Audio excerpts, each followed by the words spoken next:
Hello again. It's June 27th and time for Proverbs 27. Jump over there. I'm getting into it. We're going to do something a little different today. We're going to jump around a little bit. Verse 1. Do not boast about tomorrow, for you do not know what a day may bring forth. Don't worry about tomorrow. We're going to jump over here to Matthew 6 in the New Testament. And Jesus was talking about the,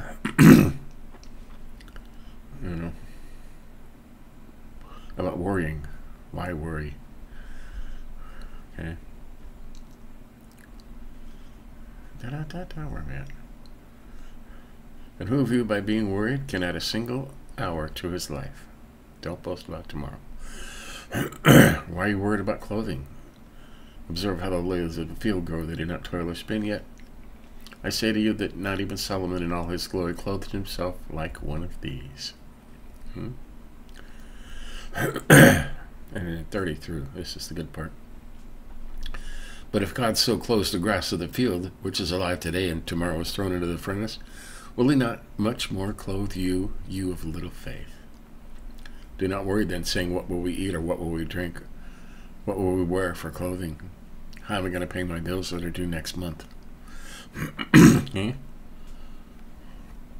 Or the Gentile, that's us, right? Eagerly seek all these things. For your heavenly Father knows that you need all these things. Right? But seek first his kingdom and his righteousness, and all these things will be added to you. And here it is. So do not worry about tomorrow, for tomorrow will care for itself. Each day has enough trouble of its own. Here we go. Don't boast about tomorrow. Good or bad? Good stuff, huh? I think Jesus knew the word very well. Verse 2, let another praise you, not your own mouth, a stranger, and not your own lips. This is one of the most important lessons in Proverbs, being humble, okay? One of the overriding message in all of Proverbs is to be humble. Nobody likes a bragger, okay? A stone is heavy and the sand weighty, but the provocation of a fool is heavier than both of them. Now this means aggravation, all right? The aggravation of a fool is heavier than both of them. Wrath is fierce and anger is a flood, but who can stand before jealousy? Right? Jealousy is the worst kind of anger. Why? Because it involves the most pain, and jealousy is caused by the betrayal of somebody you love. Okay? That's the worst. Love is the most powerful force of good, and jealousy is the most powerful force of anger. 5. Bitter is open rebuke than love that is concealed. Right. Do you get that? Nobody loves you but never shows it. And you don't know.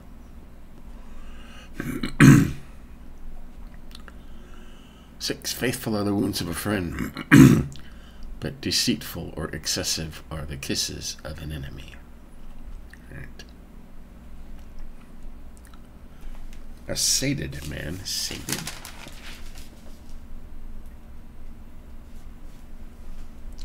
means full.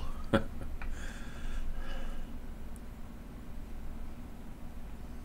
am I at? Oh, that was already highlighted. A sated man loathes honey. Somebody's stuffed full. Right? But to a famished man, any bitter thing is sweet. Right? It's just a statement right there. Somebody who's full, I've had plenty, I don't want to, couldn't eat another bite. But somebody who's starving, a piece of moldy bread looks good to him. Like a bird that wanders from her nest, so is a man who wanders from his home, or his place. Right? Mind your own home.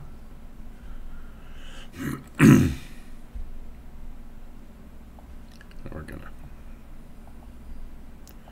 Oil and perfume make the heart glad, so a man's counsel is sweet to his friend. Yes. Good counsel exposes better than perfume. Oil and perfume make the heart glad. Not my heart. You know. Wives' hearts, women's, they love that stuff. Okay. Makes them glad, makes them feel good. 10. Do not forsake your own friend or your father's friend, and do not go to your brother's house in the day of your calamity. Better is a neighbor who is near than a brother far away. Right. Now, if something happens, I got friends and neighbors I could count on. Okay. My brother lives 700 miles away, and yeah, he would take me in if my house burned down or something. But you're going to somebody close by. Okay. And keep your brother on speed dial.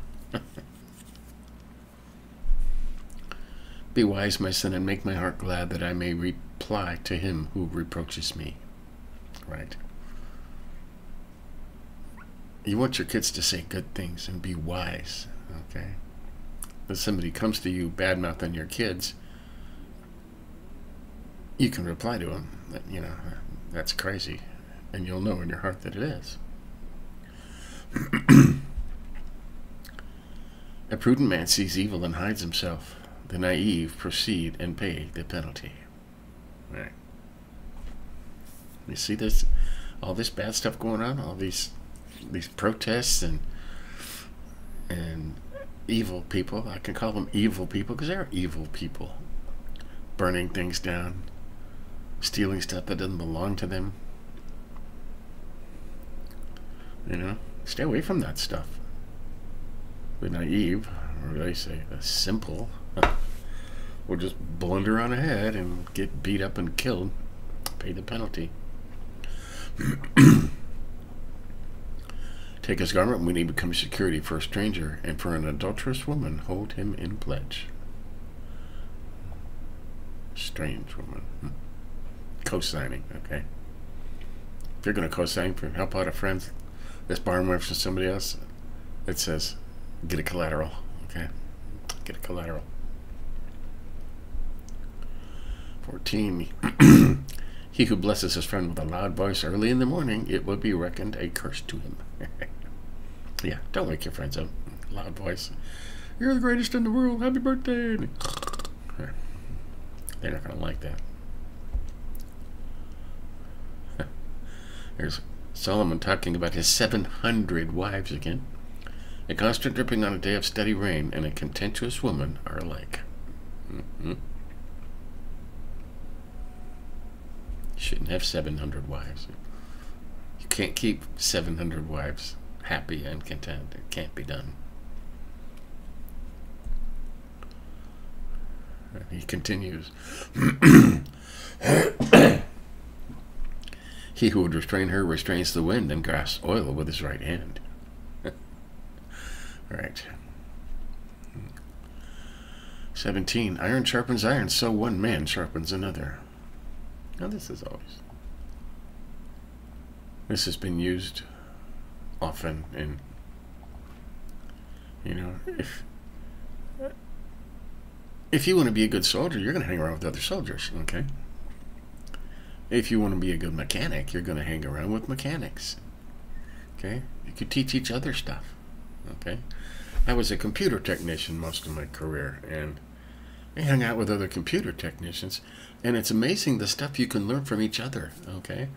I mean, I didn't know everything, they didn't know everything, but between us, we knew a lot, and we could always learn something. Hey, I found a trick for that, and hey, that's cool, thanks. And you hang around with people you want to be like.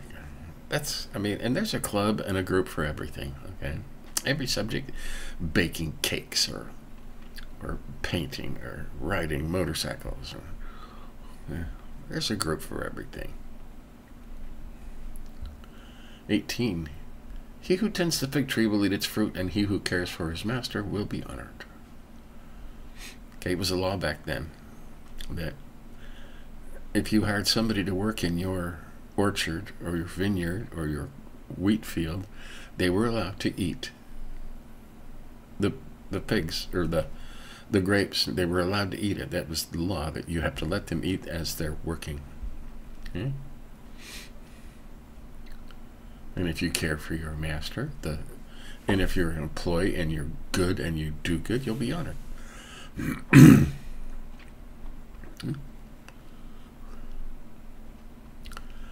19. As in water, face reflects face, so the heart of man reflects man.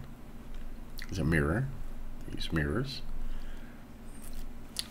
I can look at myself in the monitor, and it's a reflection of my face. And the heart of man, your heart, the way you act, will reflect the type of person you are. Okay? You only have to watch somebody. Okay, and this is important. Fact of life. Sheol and Abaddon are never satisfied, nor are the eyes of man ever satisfied. And the problems, one of the sins of the flesh is you never have enough. Okay? We have all filled our homes with crap that makes us feel good, from Amazon and Walmart and garage sales. It's never enough. You're never satisfied. Okay? To the person who could say, I have all I'll ever need, I don't need anything, that's the person that's happy and satisfied. But people are never satisfied. They never have enough. They always want more. Even the billionaire that's got a yacht, he wants 2 yachts. Okay, he's got 1 plane, he wants 2 planes. It's never enough. Okay, no matter how much you have, it will never be enough. You know, that's why it's important to have God and the Holy Spirit in here. And even Paul says, you know, this is the sins of the flesh, and they'll always be there. But you have to concentrate on the Spirit and on God. Yeah, you could talk about that for a long time. But the crucible is for silver, and the furnace for gold, and each person is tested by the praise accorded him. What does that say over here?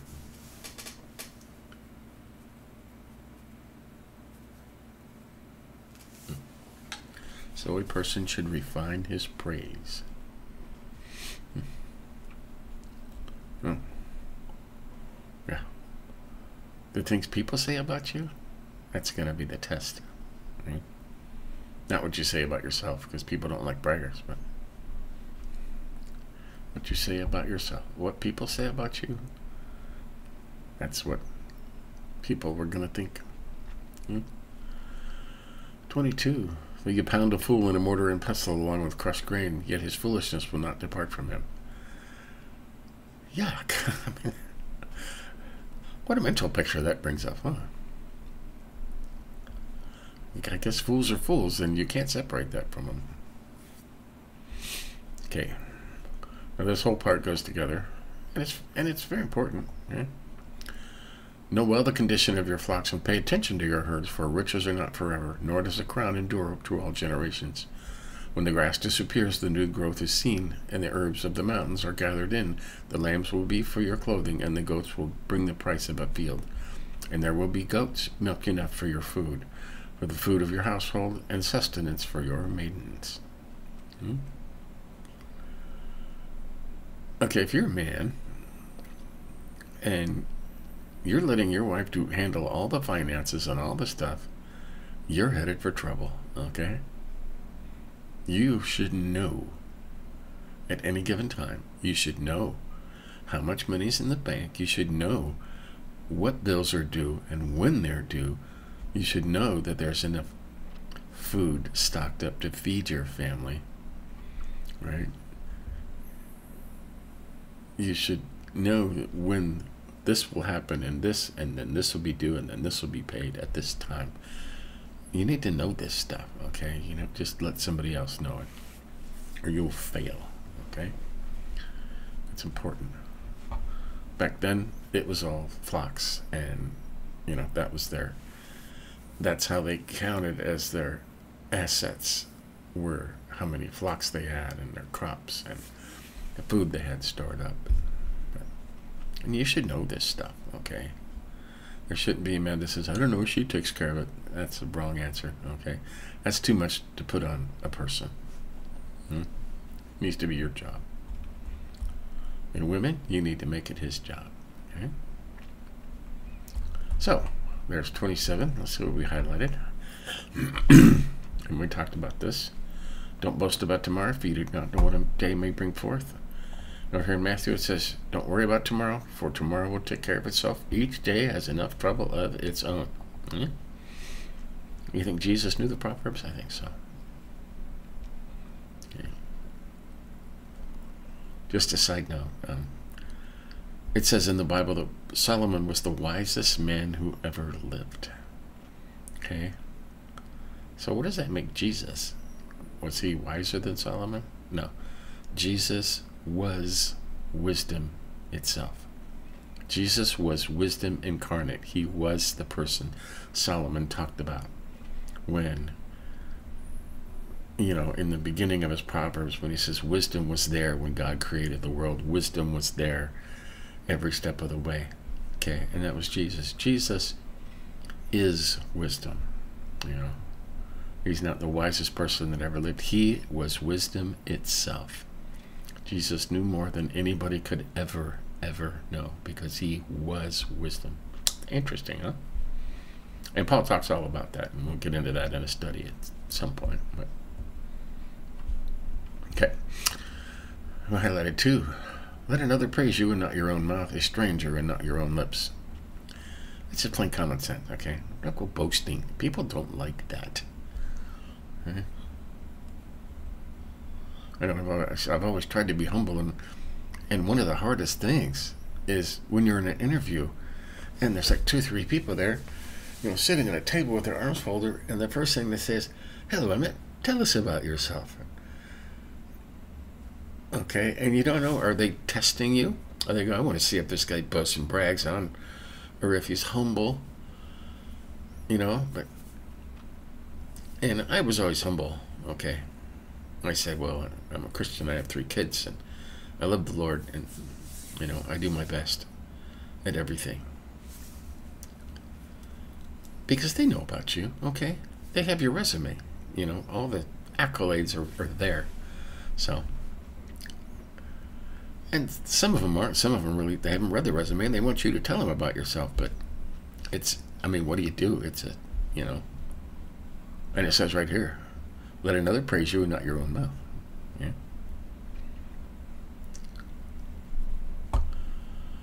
Okay. We highlighted provocation because a more understanding one is aggravation. If somebody provokes you. Okay.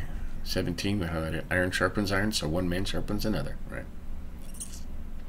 Iron sharpens iron. Okay. Copper doesn't sharpen iron, okay? A doctor hanging out with a mechanic's not going to make him a better doctor, and a doctor is not going to make him a better mechanic. Okay?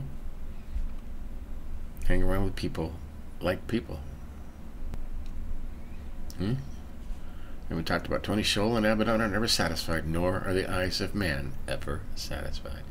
Never get enough. It's never enough. It's a shame. The only way to get over that is to concentrate on the Lord and the Spirit and not the things of the flesh. Okay? Like Jesus said, don't worry about your food, don't worry about your clothes, don't worry about the bills that are due next month. Worry about today and enjoy today and dwell with the Spirit and the Lord. And 23 through 27, we won't read the whole thing again, but yeah, it says, know the condition of your flocks, know the condition of your bank accounts, know the condition of your loans and your bills that are due, right? Do you have enough food? Okay? Is everything coming in like it should be? Okay? It's very important. So, there you have it. That's Proverbs 27. Teaching later today, we're still in 1 Kings and reading about Elijah and that kind of stuff and all the dozens. I didn't know they had so many kings. I mean, we've gone through probably 20 kings so far, and there's more to come. So we do that, and in the evenings we do our Roman study, which is getting pretty popular. I like studying the New Testament about Jesus. So, but we'll do that. But until later on, stay humble. See ya.